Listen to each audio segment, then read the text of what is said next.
Gopi Jana Vallabha Girivardhari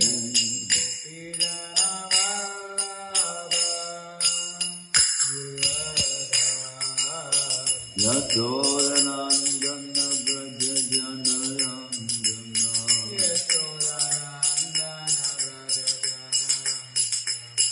Yamuna Tira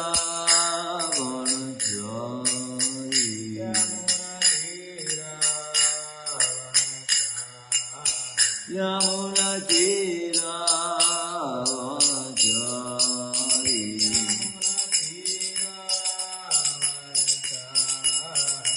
Jai Radha Madhava Kunjabihari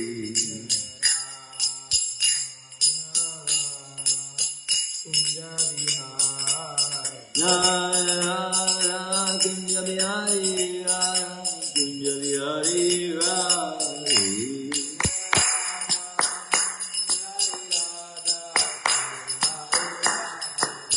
Jai Jagannath Jai Jagannath Jai Balaji Mani Subhadra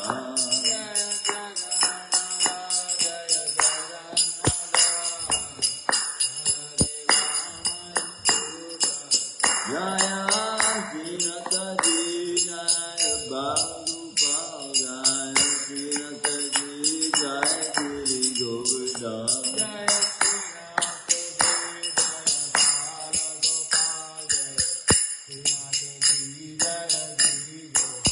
Jaya Gauranikai Jaya Gauranikai Jaya Gauranikai Jaya Gauranikai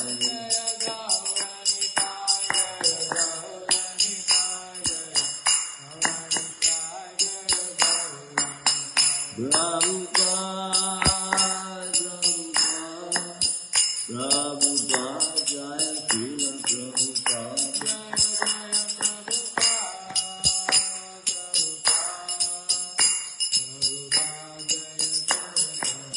Jai Jai Gurudev Gurudev Jai Jai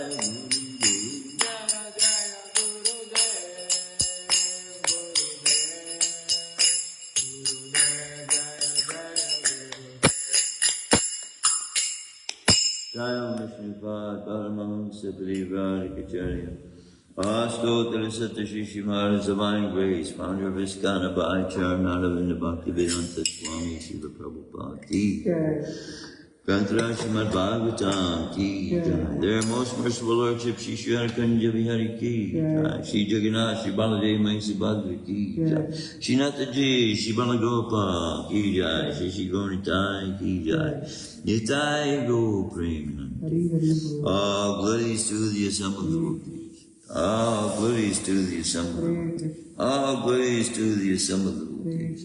All glories to the Lotus feet of Shri Guru and Shri Gauranga.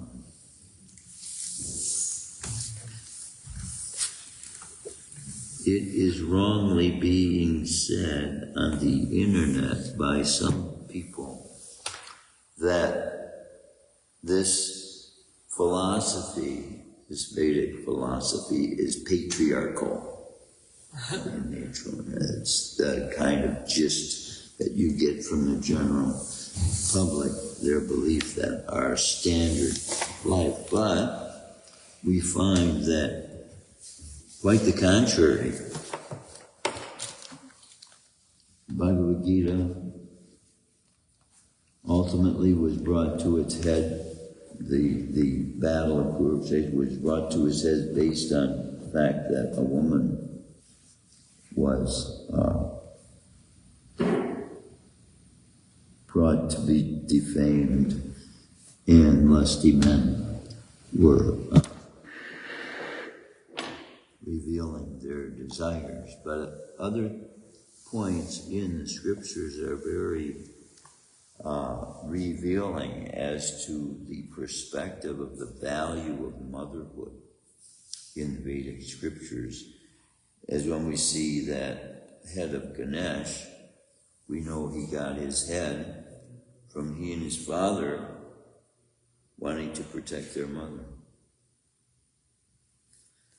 And so we see with the pastimes with Hanumanji and Lord Ram, this is all in pursuit of finding Mother Sita. So Vedic scriptures very much lean towards the value of the mother's position in society and how she should be respected. In Shrimadbhagavatam, Canto 6, Chapter 19, text 17 and 18, but we'll chant the invocation. Om Namo Bhagavate Vasudevaya. Om Namo Bhagavate Vasudevaya. Om Namo Bhagavate Vasudevaya. Om Namo Bhagavate Vasudevaya. Om Namo Bhagavate Vasudevaya. Om Namo Bhagavate Vasudevaya. Narayanam Namaskritya. Narayanam Namaskritya. Naram Chaiva Narottamam. Naram Chaiva Narottamam. Devim Saraswatim Vyasam. Devim Saraswatim Vyasam. Tato Jayamudiraye. Tato Jayamudiraye. Nasta Prayashu Padreshu. Nasta Prayashu Bhadreshu. Nityam Bhagavata Sevaya. Nityam Bhagavata Sevaya. Bhagavati Uttama Shloke. Bhagavati Uttama Shloke. Bhaktir Bhagavati Naishtiki. Bhaktir Bhagavati Naishtiki. We are reading from Shrimadbhagavatam. Aside from the text today, we are reading from Bhagavatam, a point in which I had made several classes ago in regards to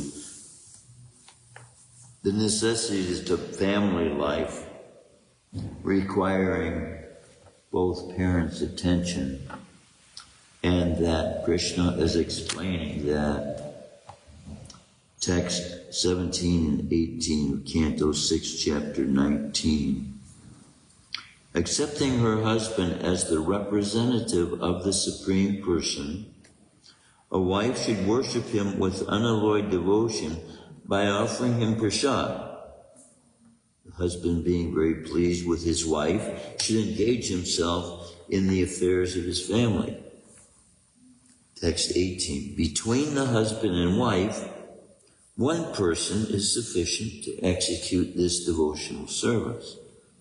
Because of their good relationship, both of them will enjoy the result. Therefore, if the wife is unable to execute this process, the husband should carefully do so, and the faithful wife will share the result. So we see here the leaning towards Vedic culture establishing the value of family life, the value of the family, and the ability for both the husband and wife to work together. But now it says the woman should worship the husband. But in this regard, what we are looking at as worship here is the same thing we offer to Krishna, which is by natural requirement of human existence, the providing of food to another human being, looked at here in this verse as a form of worship. So we could say parents worship their children in that respect by offering them food, which is required for their existence. But because the mother and father have brought this helpless soul into existence now, it is required of them that they provide for the child the necessary ingredients for the child to continue to exist and grow. And then by the scriptures, we see that the requirement of the father and mother combined is such that they should be qualified to be able to deliver the child from birth, death, old age, and disease before getting married. It's a requirement. And so then, because this will enable them to have children that will come into the world that will help transform this planet into the environment, the atmosphere that this planet was meant to. All planets were meant to have justice, ruling, and guidance of the Supreme, ruling as the guiding force for human beings to be able to get out altogether of the material energy. So we must be in text 31 today. 30? 30. Okay. We are reading in Shrimadbhagavatam, Canto 1, Chapter 8, text 30. Janma, karma, cha, vishvatma, janma karma cha vishvatma, ajasya kartu, atmana, ajasya kartur atmana, tirya, Nishishu, Yadashu, Tiryan Nishishu Yadashu,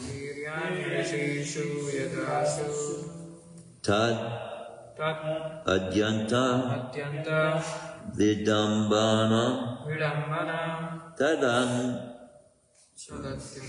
Adyanta Vidambana Janma karma cha vishvatman ajasya karturatmana tiryanir yadhasu tadatyanta yadambanam janma karma cha vishvatman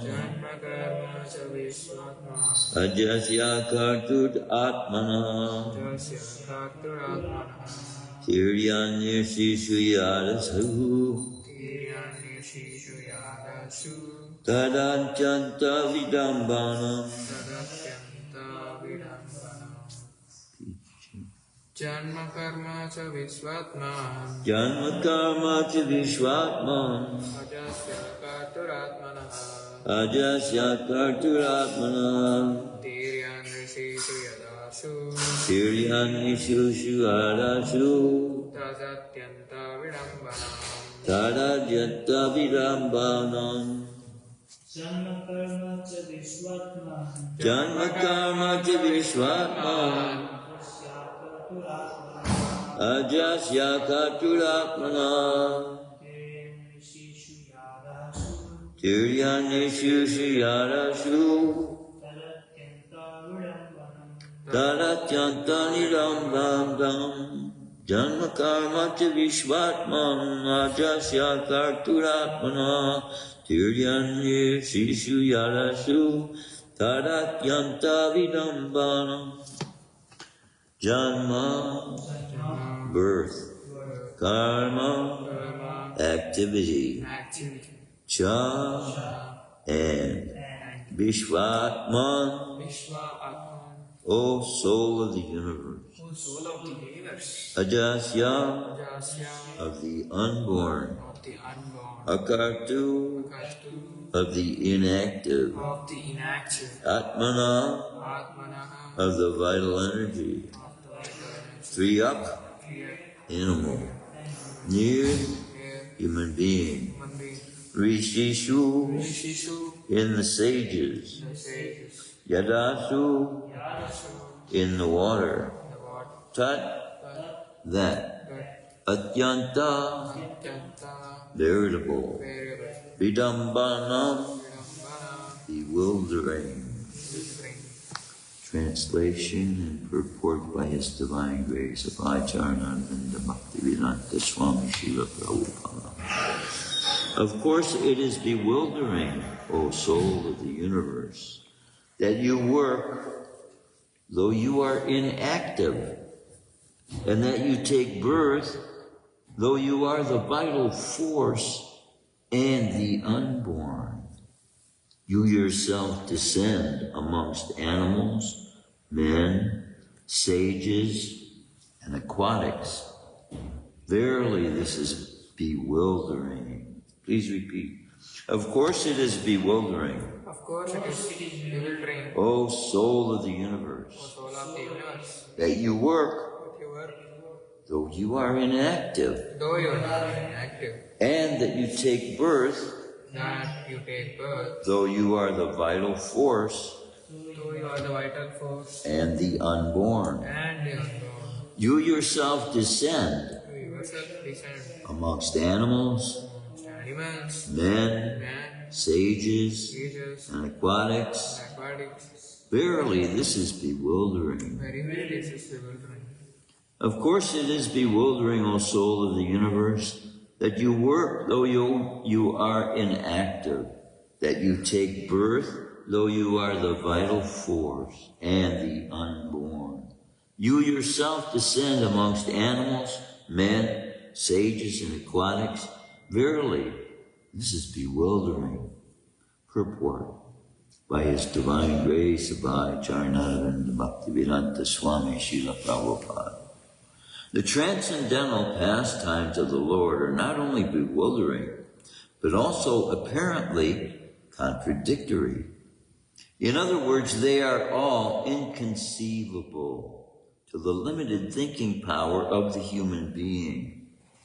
The Lord is the all-pervading supersoul of all existence, and yet He appears in the form of a boar amongst the animals, in the form of a human being as Ram, Krishna, etc., in the form of a rishi like Narayan, and in the form of an aquatic like a fish. Yet it is said that He is unborn, and He has nothing to do. In the Shruti mantra it is said that the Supreme Brahman has nothing to do. No one is equal to or greater than Him.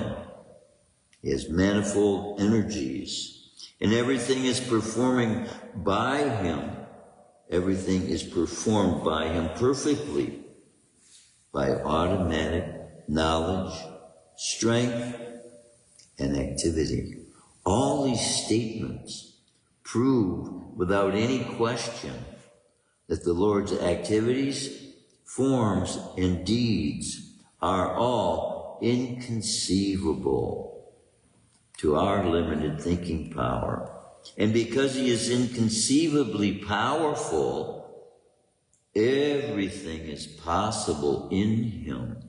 Therefore, no one can calculate Him exactly. Every action of the Lord is bewildering to the common man. He cannot be understood by the Vedic knowledge, but He can be easily understood by the pure devotees because they are intimately related with Him. The devotees therefore know that although He appears amongst the animals, He's not an animal, nor a man, nor a rishi, nor a fish. He is eternally the Supreme Lord in all circumstances. Om Jnana-timirandasya Gyananjana Shalakaya Chakshusunmilitam Yena Tasmai Shri Gurave Namaha. How revealing this is about the nature of Krishna and the fact that we are relying upon that relationship established by those rishis of the past. their intimate association with Krishna gives them the ability to reveal the nature of Krishna. Otherwise, we have no means of knowing the nature of God. And this is telling us this, that the mind doesn't have the ability to either understand the complexities of the nature of the Supreme Person, nor imitate.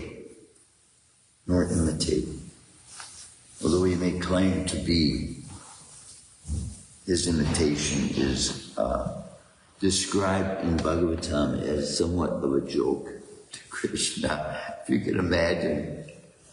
It's like someone coming up to you with a piece of plastic saying, "You want to buy this gold coin? You want to buy this gold bracelet?" He's approached by someone on a chariot claiming, he's wearing these earrings and everything, claiming that he's Vishnu. So this is revealing to us to just ask ourselves, what must Krishna, how funny this must be to Krishna to see someone challenging his own strength when he holds all power. And someone is imitating him, try and even challenge him. They have to know they're not. Any jiva soul knows they're not God. They know. But they want to believe and justify that they are, so that they can be the enjoyer. And that's where intimate association with Krishna helps us to understand this, that he's actually, everything is created for his enjoyment, for his pleasure. Jai Krishna Radha, Jai Vignath, Jai Baladev, Jai Krishna. And he lets us partake in his pleasure. It's just like this example I'm talking about. By knowing that Krishna is supreme, and that this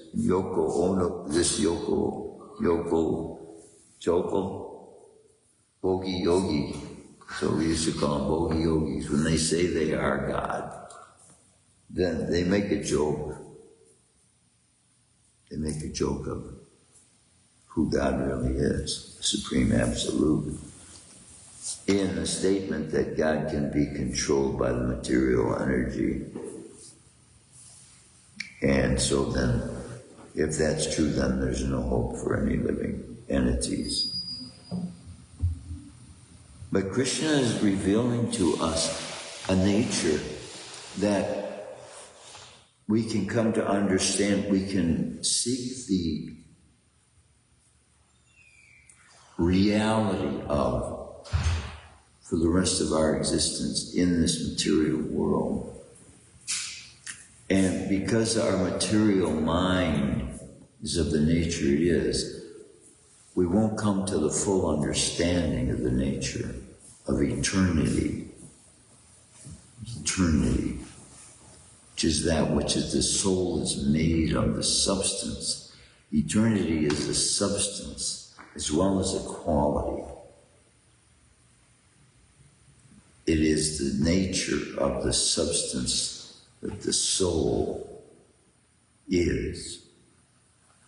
So, when we come to understand the nature of Krishna, we know we have the nature of Krishna manifest in the original state the soul is in. But we have lost the functions of that original state of existence we had with Krishna because of our desiring to be enjoying separately or to be the enjoyer. But now think about this. The scriptures are giving us all the faults of those who have made mistakes in the past. Jamil, fallen souls, Ajay, Vijay, at the gates even, watching, because they had scrutinized against pure souls, because they were judging by the external appearance of their bodies. See, this is also happening in the world. If, in fact, the very guards of the Supreme Most Dwelling, this was Vaikuntha they were guarding, and if they can fall from that position and be cursed by young children, they were in the forms of children, 4 or 5 years old children, blessed to have that state, to be able to retain that youthful consciousness, free from the illusion that we are under the control of now by attraction and repelling. So men and women are feeling the attraction towards one another because of the need of the universe to be populated, because of the amount of dormant cells, dormant souls that there are. Still, I am of the question in my mind at what point the soul leaves the body in the state of the rice being cooked on the stove. We're in the kitchen, in the midst of a bunch of souls leaving your bodies. What is that? We don't think of it like that. And see, because we don't see it like that, because we are in an illusion, seeing our reality as such that we throw souls away, not realizing what we're doing, not realizing what they are. And even with the realization, we don't think it's important enough to consider it any more value than either getting put on the plate or not getting put on the plate. It might be garbage. And the difference between the garbage and the plate, the difference between the earth and the Vaikuntha realm. How many grains of rice will grow from this planet that will not get offered onto the eternal plate? Not many. Too many, yeah.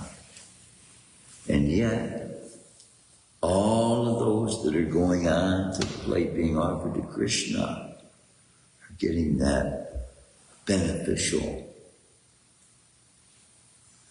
help by Krishna to get back to the spiritual world. Two exactly identical from appearance souls covered in the body of a rice kernel, or a pea pod, or whatever it is that's on that plate, as compared to the one that's not. And there's the same thing with devotees. How few of us there are, as compared to how many of them there are that have no, and will not have any connection whatsoever, all through this human form that we are every day saturated with, emulsified with, purified by, cleansed by, fed nectar by, to be able to have the viewpoint that Krishna has. That's what Krishna consciousness means. So when we read about these, it's better than even being there. Isn't it? You're seeing the inside of the thing that's going on. You're seeing both sides is happening. And you're knowing both sides. And you're knowing what Krishna's thinking because he's revealing that to you. It's amazing what we have at our fingertips. And those participants in that, no written form of Bhagavatam that they had access to go down to the library and read from. They were engaged in activities, even though Krishna was on the very planet they're on. Many of them did not even recognize that. So the same way, many people are not recognizing what ISKCON as an institution is offering, or its value, or its connection, its intimate connection to the Supreme Person, to be able to have these inconceivable conceptions about God that would not be available any other way. We are so fortunate. And it is all, in effect, we can say, of course, not the only reason we have Krishna consciousness here, but to a great major extent, Srila Prabhupada's one life of obedience has now made it available to so many millions and millions of souls, freeing not just a few, not even just a few thousand, but millions of souls now have the leap, if you will. Just like Vamanadev took that step from the planet to Vaikuntha, now he's making that same step available to us. We get out of this place. Krishna will take us on a ride on the back of Garuda if we become pure, if we become pure-hearted souls. It's described like that in Bhagavatam. Krishna will take us. So that reveals as well how rare. If Krishna will come himself personally, take us. But how many forms of Vishnu and Garuda are there? If we can't even count how many universes there are, and in each universe, a manifestation of Krishna. Even though we might be reading about what Krishna was thinking in that one particular incarnation, at that one particular time in history, can we ever in our imagination think that we can know the completeness of Krishna's thoughts at any time? Krishna. He can see out of every set of eyes there are, in every ocean, in every universe. And he can control every form of wind, every form of earthquake, every tornado, every hailstorm. This is all within Krishna's control. He can bring a planet closer to the sun or farther from the sun. And he can protect, which he's revealed as his purpose in coming to the planet, is in protecting the innocents, protecting those that he has the intent of giving the ability to return back home. That's what this is all for. He's doing it for us. Krishna came here for us, bring us back. And Srila Prabhupada, on that steamship, what was the name of that steamship? Jaladuta. Yeah, the Jaladuta. Krishna. Brought Krishna to the Western world.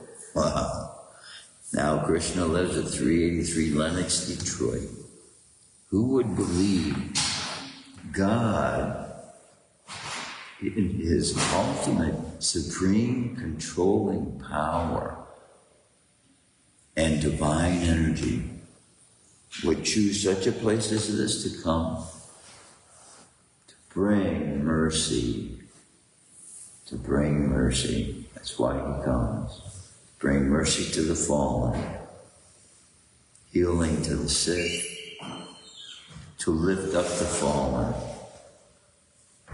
and to bring forgiveness to those that have committed such evils because they're totally ignorant of the benefits of simple seva, engaging in activities that are of a normal nature that everybody has to engage in to exist. And then accrediting it with the benefit of worship. That's what Krishna is doing here when saying that the wife worships what we may look at from a perverted perspective, which sometimes women do because they're in the relationship, as being lower, because she's in the serving position, right? But Krishna, taking this form of a servant, is revealing by those very service attitudes that are developed in the people on this planet that are forced to serve. All they have to do is develop that mentality towards the end result of their service, being geared towards Krishna, which means taking a penny or whatever part they feel that they want to give Krishna, and hundreds, if not thousands or millions of times over in time, that will be multiplied to the benefit of their going back to God and to the eternal. There is no way to compare the eternal to the temporary, is there? And we can spend the whole rest of our life in meditation of the difference. Because here we are, stuck in that we desired, stuck in that conglomerate chunk of mucus, pus, and blood that this body is made up of, hoping to find some pleasure with it. And then, now, coming face to face with the fact that there is such a reality as eternal bliss. Eternal bliss. Eternal bliss. What would that be like? I wonder. See, this world doesn't offer the ability of eternity. What to speak of, 10 minutes of bliss. How many minutes of bliss in the day can we get out of this experience of life? Because Bhagavatam is wanting us to know that the nature of the soul is in that state constantly. The state of the being, of existing, of the soul, Sachi Ananda.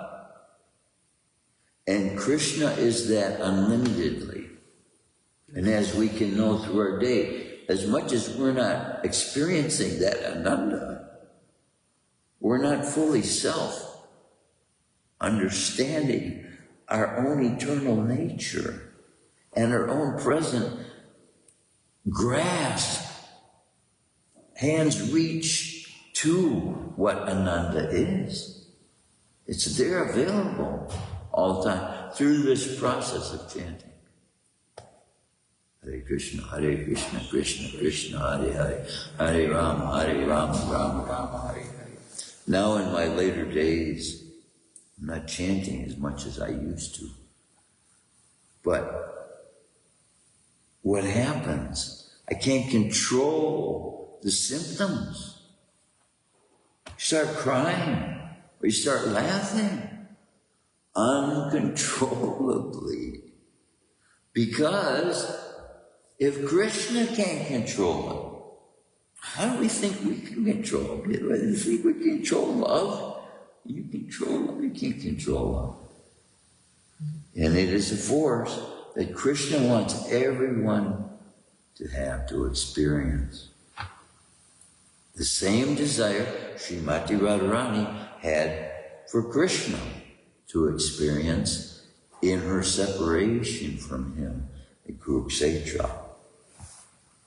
Yeah. That's how her desire to want him to know that was so strong that it brought them into one body together. That's the force of love. When we chant Gayatri, the last mantra of Gayatri, we're requesting Krishna as that force of love that has joined every couple that has ever been joined together in holy matrimony, right? That same force of his love, we are asking Krishna to shoot into our hearts. This is the last mantra. This philosophy is so full of everything that will give us intimate contact with the divine sublime. The divine sublime. That's who Krishna is. He's the divine sublime. The divine sublime. Unlimitedly sublime. Wow. So we get a little taste here and there, a drop or two. And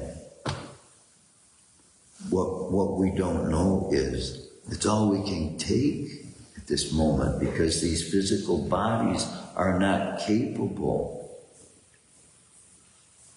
Just like we can barely look at the sun for 5 seconds, right? And your eyes start watering, your tears start flowing, and you have to pull your head away, otherwise you know you'll burn your eyes out. But what to speak of love itself, when Krishna says that all of these universes is just a spark. And this is to give us an idea of what dwelling place, what environment this process is giving us the ability to enter into. Yeah, that eternal realm of Vaikuntha. And when we get there, this place will be so far away, like the grains of rice in the field that don't even make it. How many grains of rice end up in the field and then they die in the field because they either have to suffer through the winter and die in the wintertime, or they're not watered or not put on good ground, not given the proper. Billions. And that's just one life. How many dormant souls are in this material universe? Catastrophe of the aim we made to please ourselves apart from Krishna, which is what brought us here. So now all we got to do is aim the other direction, to please Krishna. And then that sublime experience, once again, of who we are. I suspect, because eternity is a long time, being in that state, that natural state of bliss, for let's say 1,000,000 years. Which actually 1,000,000 years is just a drop, if you compare that to eternity. But this state of existence being thought of as normal, one might develop the idea that there's something else, greater or, right? Which we want to seek out. So that's what we did. So now that we're here, the more pain and suffering we get, the more it will relieve us of the idea that this place has something good for us to offer. Something good to offer us. Yeah. But relationship based on truth, based on Krishna relationship, intimate relationship. And here's the fault we see with Christianity. Being guided by someone who didn't have relationship, but who had power in government.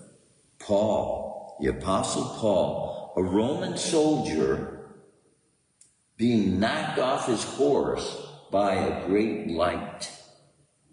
And see, that is what Christianity is now being guided by when he says, if your brother is weak in the faith and cannot eat meat, this is a statement in the Bible, being given by one who is considered to be anointed of God, an apostle, who never had association with the person they're calling the guru of Christianity, Usha. They call him Jesus, concocted name. And so, see, this intimate association is being revealed as so significantly important that it can be the determining factor of a whole religion.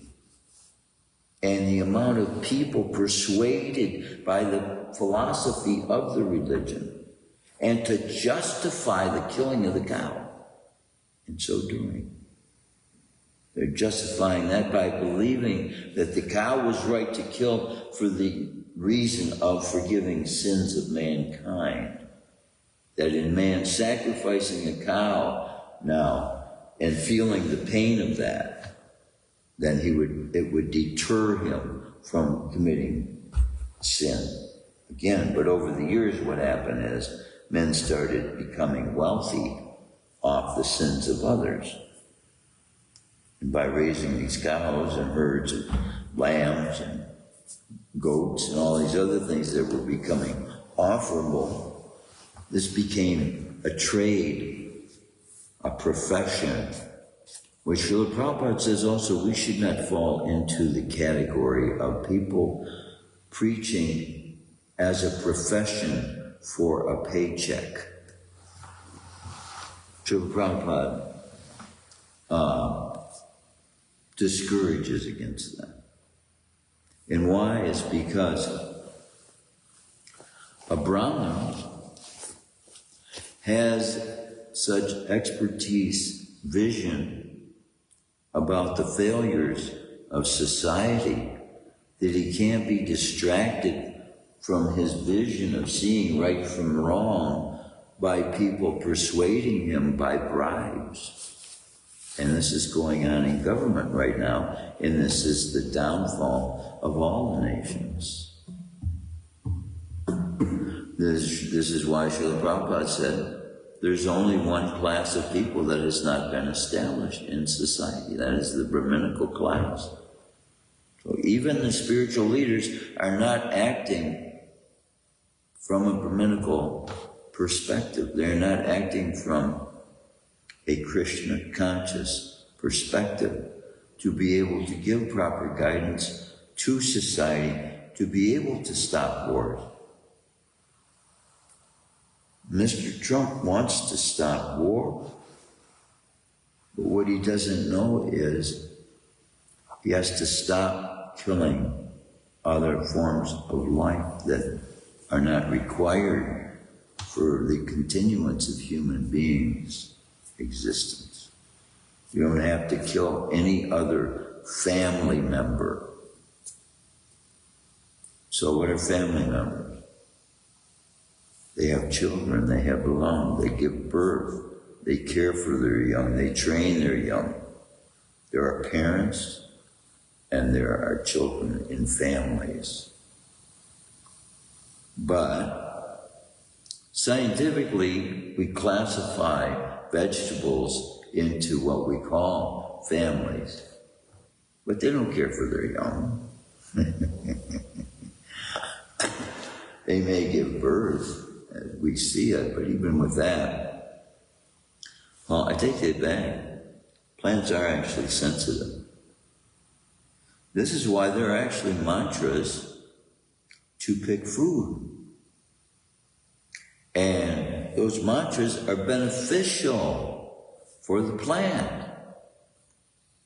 This is why thoughts of human beings, even though in this age we're not being held accountable for them, the fact that we are being given credit for having good thoughts should be inspiration for us to constantly force our minds to think about those transcendental subjects that enliven other human beings, to prod them to want to find the eternal truth and ultimately the eternal force of love of God.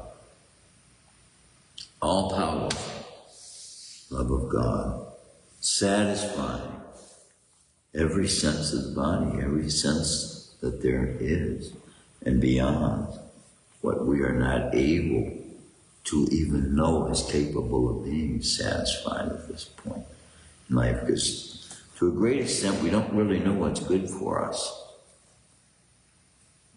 The way we live our lives, taking part in activities that are sometimes detrimental to our health, detrimental to relationships. We take on viewpoints towards people, other human beings that are in the very same form we are, who ultimately have as well an eternal relationship with the Supreme, which all life has, having come from the body of Supreme.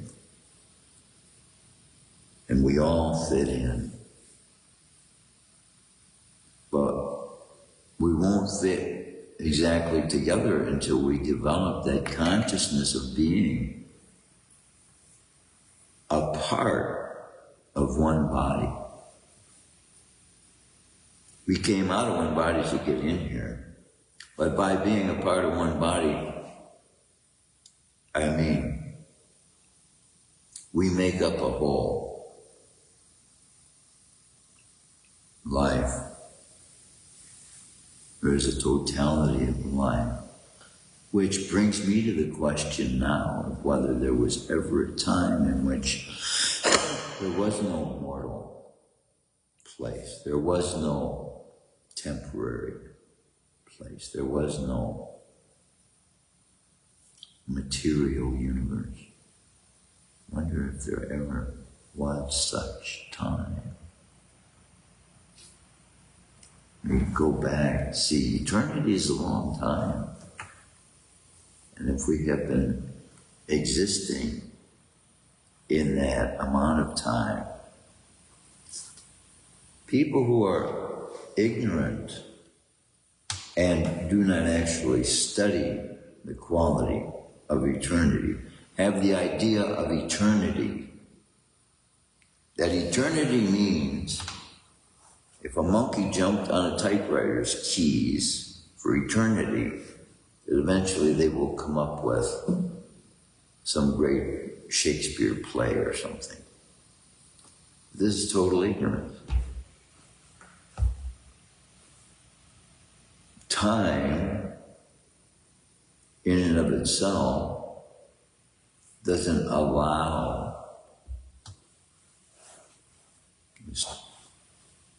anything.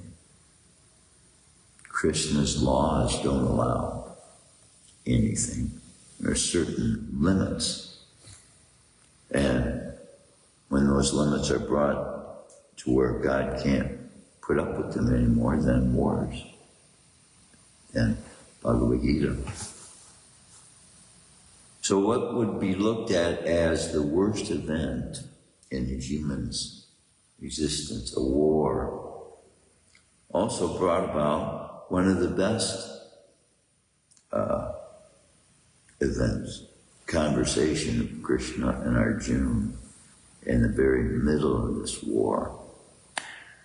And nobody could say, see, a lot of times, if you're working in a job that you've been familiar with for 10, 15, 20 years, and you know all the parts of the job, and then some fresh kid comes in from university, he's going to tell you how to do your job, right?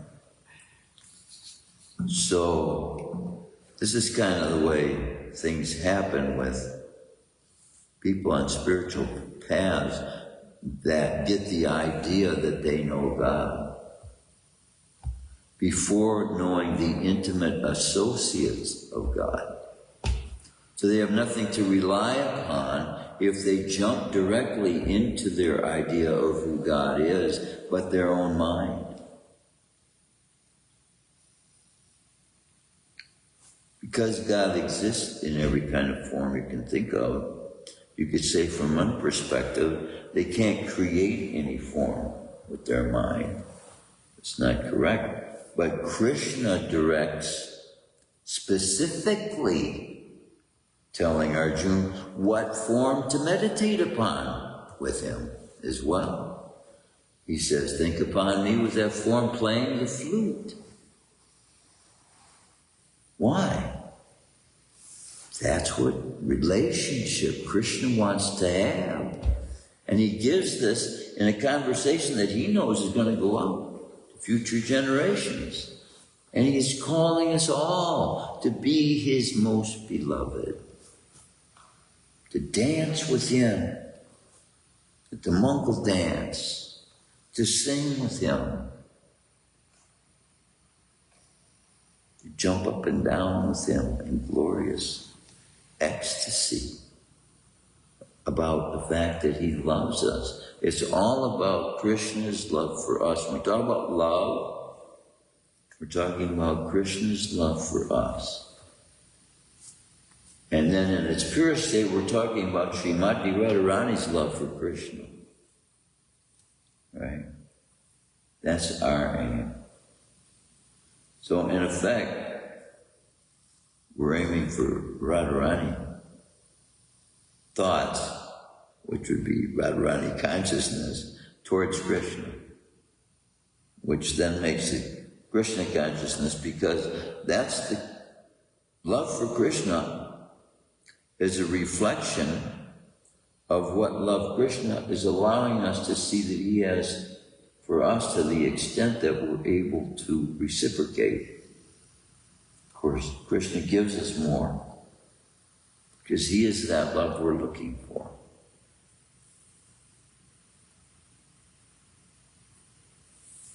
And more than anything, he wants to reciprocate with us.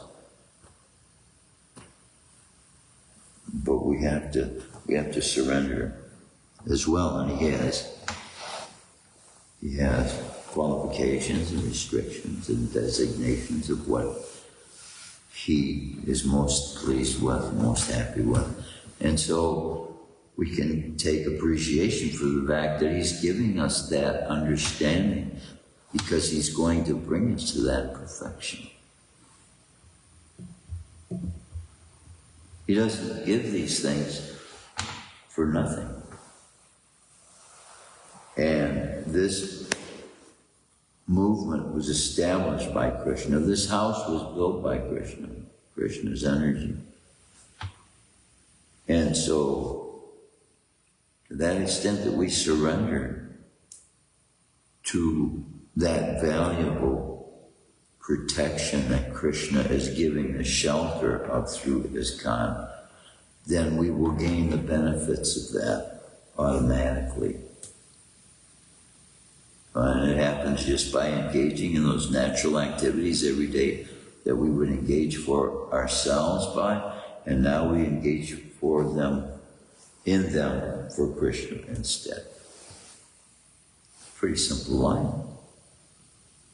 To get an eternal benefit for doing for Krishna what we would otherwise think of ourselves as doing for ourselves.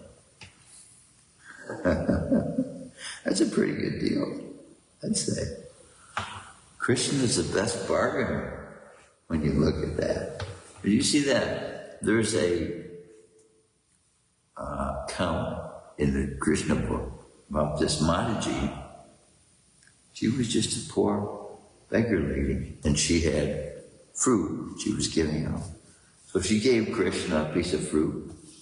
When she turned around, her basket was full of very valuable jewels.